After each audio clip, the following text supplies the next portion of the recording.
on today's tiling truths and tips, we're talking about the importance of a clean background. So what do we mean by clean? Clean from contaminants or barriers to adhesion such as dust, grease, paint or even PVA.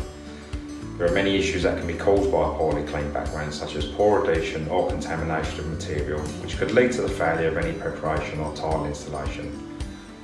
Even the use of a primer over a dusty background is no substitution to a thorough clean prior tiling or preparation.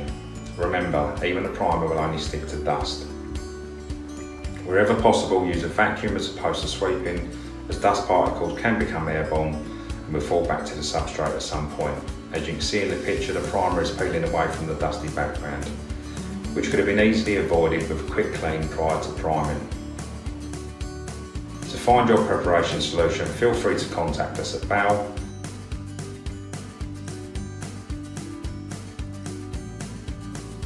If you enjoyed this video, click the like button below and share your tiling truths using the Bow Tile King hashtag.